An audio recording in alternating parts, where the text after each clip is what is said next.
Ja sam Marija Jovanović i đak reporter iz osnovne škole Jovan Cvijić iz Kostolca. Trenutno se nalazimo u Požarevačkoj sportskoj hali gde se održava okružno takmičenje u rukometu. Sada su igrali naši dečaci protiv osnovne škole Moše Pijade iz Malog Crnića. Pobedili su ih rezultatom 16-9. Sada igramo finalnu utakmicu.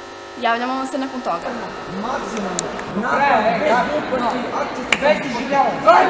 Jovan Cvijić! Šaja, gledaj malo, samo mi bacu. Dobro, ajde. Joco, pivot, Joco.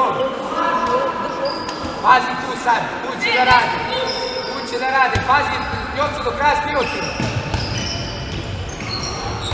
Gore ruke sad, ništa drugo, tako se tu isprati, pazi na prevlačenje, pazi pivota! Joco, pazi! Završila se i druga utakmica koja je odigrana između naše škole i osnovne škole Bata Bulić iz Petrovca. Pobedili smo ih rezultatom 13-10, što nas čini okružnim prvacima.